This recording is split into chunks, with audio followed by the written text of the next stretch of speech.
Good afternoon. So we're here today with Susan Walsh, the classification guru and the fixer of dirty data. Hi, Susan. Hello, thanks for having me. You're very welcome. It's great to have you here and to be talking to you. So it'd be great to hear a little bit about your own background. What first got you really excited about data? Was it the dream from a young age to be a data classification guru? Definitely not. It wasn't even really, well, actually thinking back now, there were signs. I did really love doing computing at school. I was like one of 3 girls in the class and I always got really good marks, but I kind of left that, went off and got a business degree.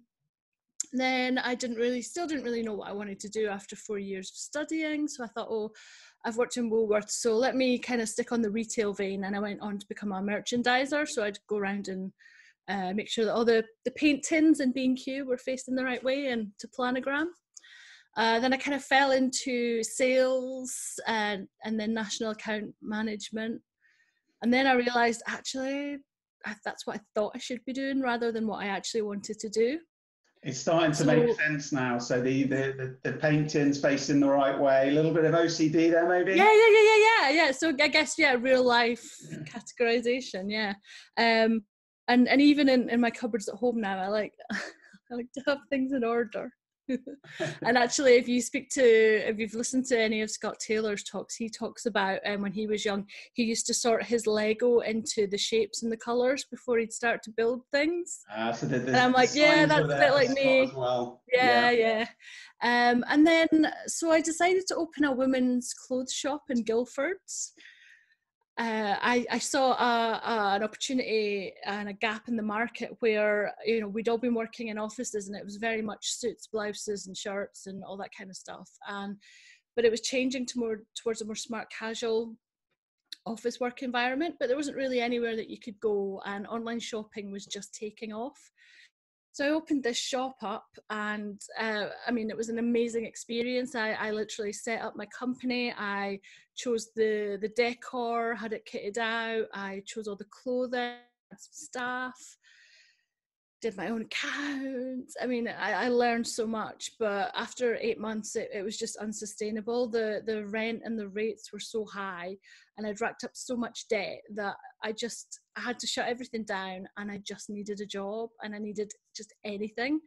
And I went on Gumtree and saw this ad for data entry, data classification. I thought, I'm not sure what that is. Let's try it out. It happens that it was a spend analytics company in Guildford. And as soon as they started giving me work, I found that it just really naturally came to me, being able to classify data, knowing what companies were spending the money on.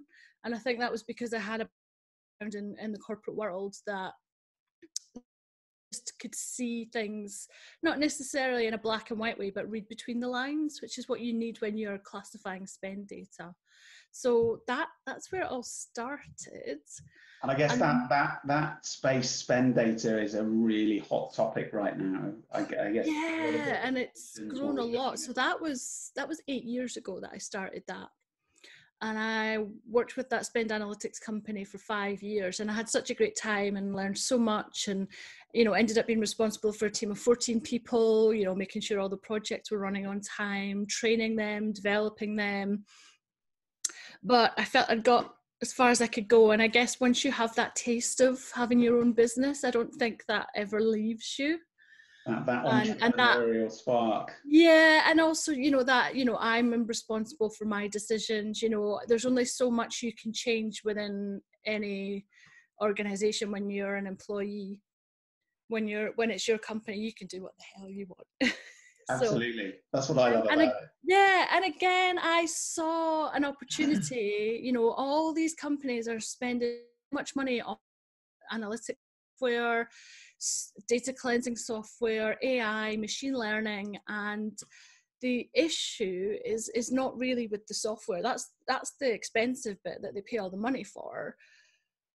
But the actual most important bit that people don't really focus on is getting the data ready, getting the data clean, tidy and organized, so that when it does go into the software, the output that you are getting is usable, it's trustworthy, it's what you need.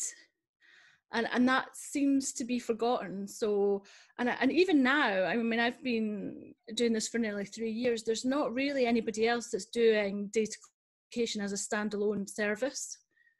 So I'm trying to really promote the importance of it. Absolutely. Before you install any software. No, you're absolutely right, and we've worked on a few big projects, you know, and historically working for other consultancies as well. And you kind of get halfway through the project before you really start to realise that data quality is a big issue. There's lots of know, data integration being built. And one of the lessons I've learned over the years is that this is something that needs to come right at the start of the project. You need to profile your data. You need to start looking at understanding and trying to identify those issues early, because by the time you've spent, you know, might be hundreds of thousands, might be millions in some instances of projects. And you know, by the time you get to the end of those projects and you realize actually the data's not great and the information you're getting out the other end is going to result in bad decisions, you know, those things could have been identified really early, and you would have probably taken a very different path in some of those things. So I think, one of the things I've certainly learned in my career is that before you do anything, don't dive into technology. Understand what questions and problems you're trying to solve, and then make sure you've got the foundations in place to be able to do that. So yes, you might have the data, but is it accurate? You know, is there duplication in there? Is there missing fields? You know, have we got the ingredients really to be able to build what we want to build successfully? And I think a lot of the times those ingredients are missing, and data quality and classification of that data and master data, which is what Scott talks a lot about, as you mentioned, is a huge part of that. So is this, you know, so rather than investing heavily in software and technology and standing up teams of consultants, this is one of the places you recommend you really start in terms of analytics. You should, I mean, regardless of whether you're using new software or not, you should have accurate data. You know, and one of the things that you might find if you do install new software without having accurate data is not only will that information be wrong, but then you lose the trust of the people in the organization using it. So they're then fearful and reluctant to actually use it at all. And then you may have spent, like you say, hundreds of thousands or millions on something that your staff will refuse to use because they don't trust it. And even if you can get to the stage where you fix it, you know, you could be paying the same amount of money again just to get it to the point that you needed it to be at the start. Yeah, and I think you touch on a good point there. If you lose the trust of the people using that technology, it's very hard to win it back, because all of a sudden, well, I don't trust these numbers, I don't trust this system. So I think again, you know, it comes back to, you know, get it right early on, because the other kind of counter argument, I guess I've heard, that if you just build it, we'll then be able to surface the dirty data and we can then see it and we can start to correct it. So analytics will help me to do that. I can see you shaking your head. So my blood is boiling right now. That's a lot of money to invest just to find out something's not working. And I think you've seen, I've done some blogs where I've showed people how simple it is just to use Excel to check your data. So you don't need expensive software just to check the basic quality of your data. And it doesn't take long. You can do it within 5-10 minutes to get an idea of where you are.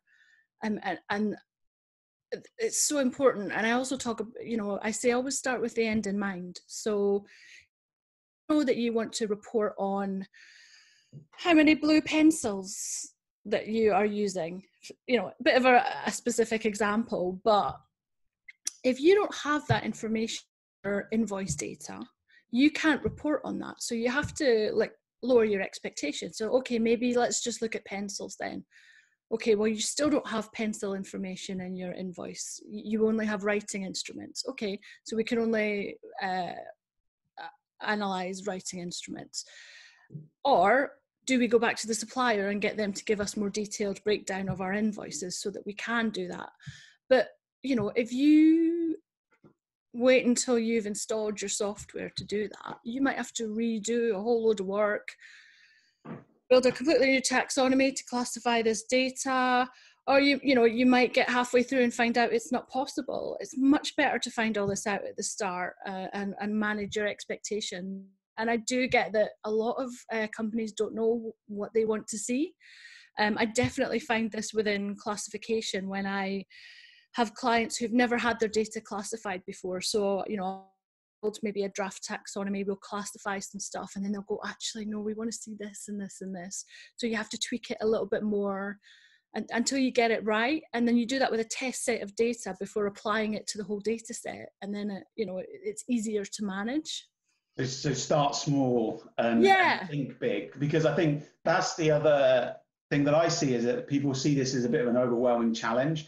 And I think human nature is to avoid the complex stuff and try and address the more simple things. So let's pretend it's not happening.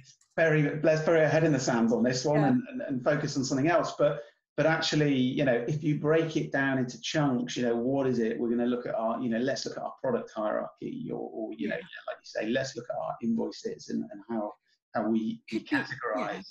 How's our supplier normalization? Do we even do it? Let's look at how we need to do that. What about customers? Like, if we have, do we have a database that's clean and tidy, free of duplicates? Are the addresses in the right columns? Do we have the right format for phone numbers and email addresses? All these things that generally don't get found out until it's too late. Yeah, and I worked on a project for a big automotive manufacturer, and it was an interesting, during the discovery workshops, one of the engineers said, the only person that knows how much we spend with a supplier is the supplier, because that supplier data was so messy. It was, different versions of the same supplier. Actually, there was no ability to kind of aggregate total amount paid to that supplier. What that means is it was very difficult to then go and negotiate prices down with the supplier when you don't really know how much you're spending with them. Because if you realize that you're actually spending, 100 double million sometimes or more, huge amounts of money, you can have a much more effective conversation saying, hey guys, we spend, all this money with you across your group.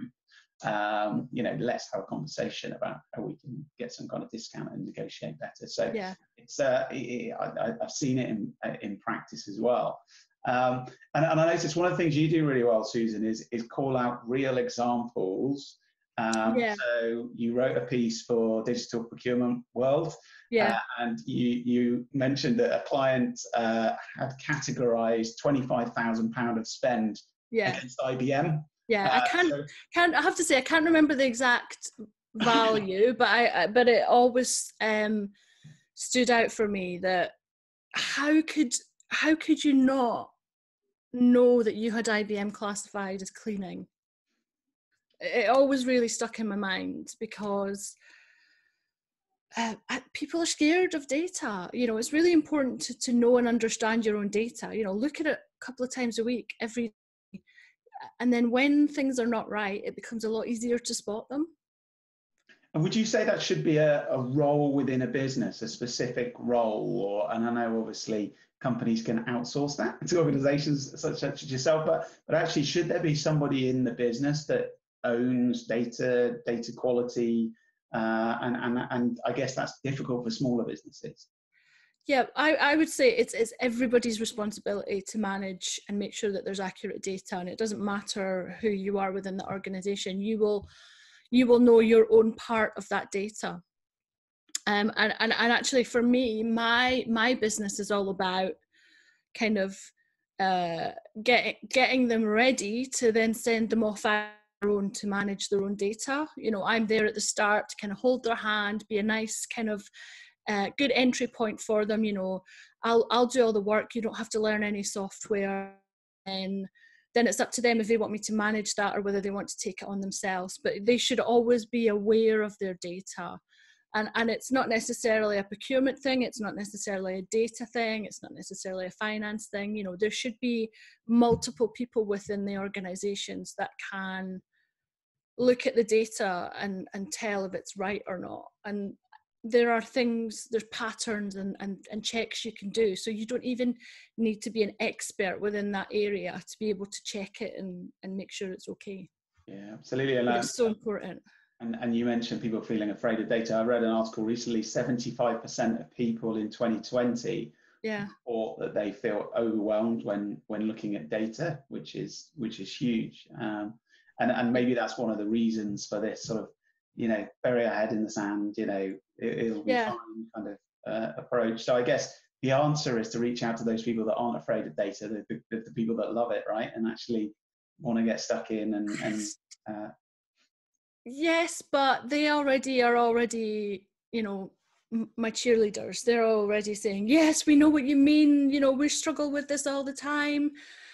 What I'm really trying to do is take that the talk and the language down to a even lower level, and just talk about it in a way that you could pick someone off the street who had no knowledge and be able to explain to them and get them to understand in a basic way why it's important and why they should be doing it. And it's really important not only to target the decision makers at the top of the organizations right now, but also all the people coming through now are going to be future decision makers, because it might be too challenging to change the minds of current decision makers. But if you can persuade and engage with the future decision makers, then that's a whole sea change of attitude towards investment in data, because I think people see it as a cost right now, whereas it is an investment. Yeah, and I've seen you use that quote in your article, and I like that. It's an investment. It's not a cost. To get the message across, but I will keep on fighting, and Well, it is how you communicate, it's how you message. I think that's so important, because if you start talking about, master data and data governance, and, people just glaze over. They do. What does that mean? I don't understand. So I think bringing it down to a level where, like you say, you can pull someone off the street and explain it to them is really, really important. Our own vision is to create a world where data makes sense, because at the moment, it doesn't to so many people. So I think if we create a world where data makes sense by simplifying, the concepts and the language that we use, by actually simplifying the technology as well that we use. So it doesn't make us any less smart just because we are talking in simplistic terms. I think, exactly. maybe that's a bit of an issue. We want to show off our knowledge, but it's only useful to the people who understand. Otherwise, it's not useful at all. I often share Elon Musk's internal letter about acronyms, and he says acronyms suck. I don't know if you've seen it, but he called out. Heard about it. Yeah, well, I'll share it with you after. But he says he calls out some examples of some acronyms which have more syllables than the actual words themselves. So he says the acronym is longer than the bloody word, I think is what he says in his letter internally. And it's interesting, like you're right. I think there's this almost need to sort of sound like we're super intelligent, super smart, and actually bringing it down a level and just articulating something with simplicity is. There's a lot to be said for that. I also know some of my purist kind of data colleagues will be sort of shaking their heads at the thought of using Excel. Now, I like to be more pragmatic and go, do you know what? Again, it's helping people understand it. You throw them a new technology and say, hey, look, you can profile your data and do all this clever stuff. There's a good chance they're not going to use it because they maybe got to learn it first. So is that the reason you would sort of say, hey, just open Excel, start having a look? So personally, I hate Excel. I use software called Omniscope, which is data modeling and visualization software. And I could, I've got videos on my YouTube channel, and I can easily show you how I do, how it's transformational and takes half the time Excel takes. But maybe 1% of the audience has Omniscope and knows how to use it, whereas everybody who reads a blog or watches a video will use Excel. So, I use that so that I can speak to everybody on an equal level, because some people will be using Tableau, some will be using Click, and there may be ways within those to do some of the things that I do in Excel. But by showing it in Excel, anyone can take it, and then anyone who uses something else can translate it into whatever software they're using.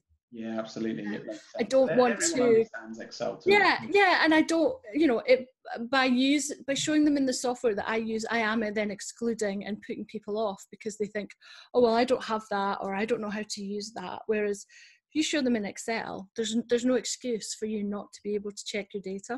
Yeah, no, absolutely. Be the really slow and long approach, but it's still a way, it still can be done. Absolutely.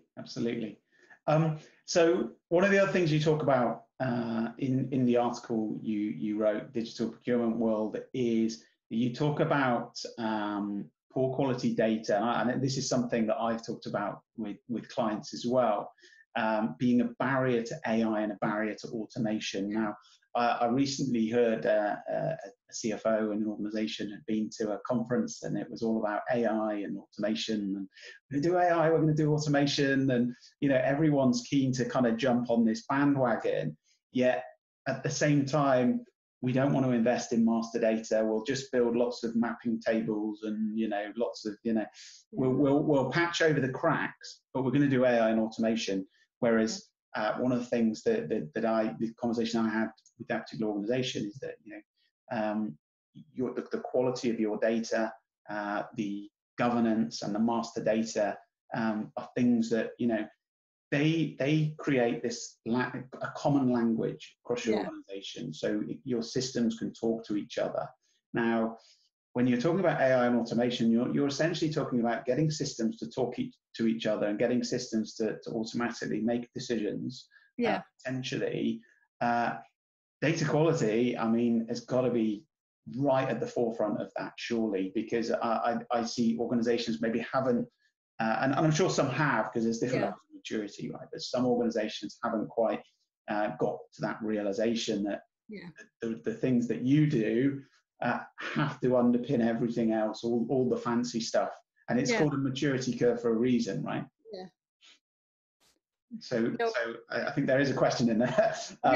No, it's there's a myth within the industry that software will solve all your problems, and I am absolutely pro automation and AI. Get me wrong, but I always say that you need to start with a human looking through the data, and the reason is that AI or machine learning or even set of rules that are programmed in are all used based on existing data. So if that existing data is wrong, it's learning the wrong stuff. So whether it's classification or supplier normalization or some other kind of categorization, even RPA, if it will automatically scan invoices and things, but you have to make sure that it's programmed to pick up the right boxes, and it's tagging things as the right thing, and that has to be done by a person to guide the AI, the machine learning, the RPA to do the right thing following on from that.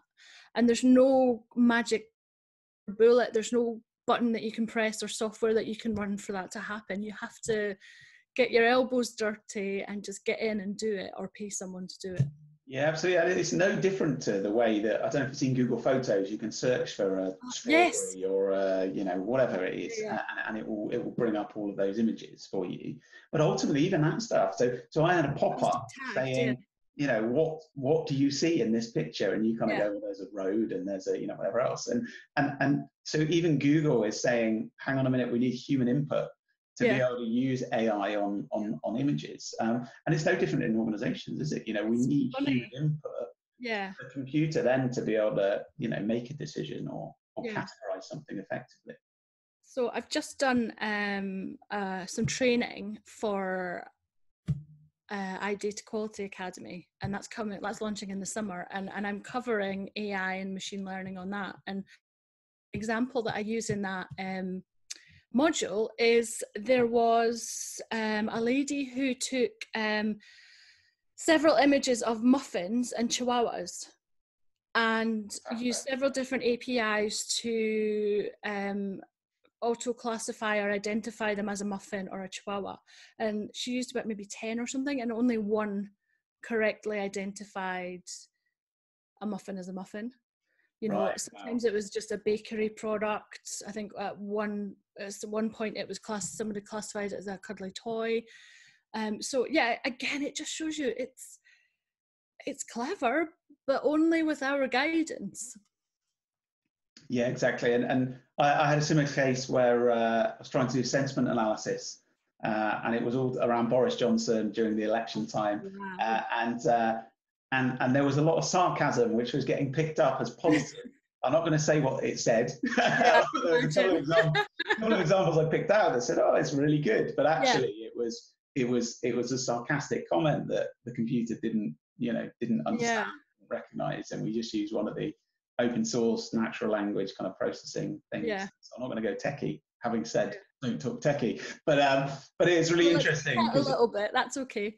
It just kind of really dawned on me then that actually, yes, this stuff is really clever, but there's a way to go yet before it can really start to replace humans. So until then, we need that human intelligence, and we need to. There are some humans that don't get sarcasm either, so That's pretty true. Yeah, absolutely. So yeah, I've got a good example of that. I wrote a blog called "How to Build a Data Swamp." And it listed out the first 5 steps on how to build a data swamp, and somebody who didn't get sarcasm responded saying, this is crazy, like this is exactly what I tell my clients not to do. And I said, did you read until the end? And she then responded saying, okay, I didn't realize you were being sarcastic. So there are indeed people that don't get sarcasm. So next question, and I didn't include this in the brief which I sent across, but I would just interested to get your perspective on the current scenario, COVID-19. On the news, everyone's talking about data right now. So, flattening the curve and all that kind of stuff, and the R that we would have heard about. But also, organizations are in a very different position, whether the ones that are tech savvy, the ones that have got good quality data to make decisions, and in your space, spend analytics. I mean, wow, what an absolutely critical time to be able to understand where you're spending your money and where you should continue to invest and where you can cut back. So what do you think this sort of situation means for businesses? Will people start to look at this more closely now? Will this have sort of shined a light into some of the frailties in organizations which have poor quality data? Procurement and it's as an industry has a huge spotlight on it now. I mean, I knew what PPE was before this whole COVID situation because I've classified so much of it over the last 8 years. But, most people weren't aware of PPE. And imagine, suddenly everybody needs PPE and you have data that's classified. Now it could be procurement data or maybe it's inventory data so that you know exactly how many gowns or masks or whatever in groups or categories, that you can say, right, okay, we can do this, we can ship it there. If you don't have that visibility and it's just a product code, that's going to be really difficult to get the right products to the right people at the right time. Even know for future planning and manufacturing, how much you need to make. And right now, there's a global shortage. So it's even more important to know exactly where everything is so that you can move it around if you need to. So I would hope that it will get people thinking more about the importance of data within their organization.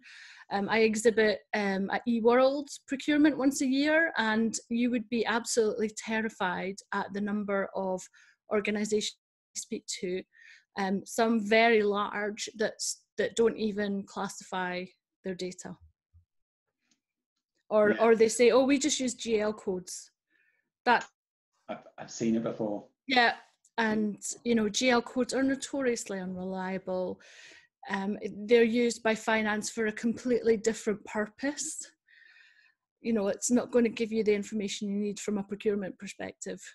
And it's not even a really good backup, you know, oh, well, it's okay, at least we've got something. It's misleading you 90% of the time, I would say.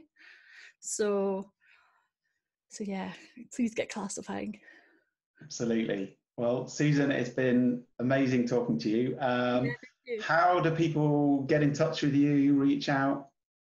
So I basically live on LinkedIn. So Susan Walsh, the Classification Guru. On Twitter, I'm at Classification G. And then, of course, there's www.theclassificationguru.com. And you can get links to my YouTube channel from there as well. Fantastic. And we will share your contact details in the post as well. Susan, it's been amazing talking to you. Thank you very much. Brilliant. Thank you. Take care. Bye.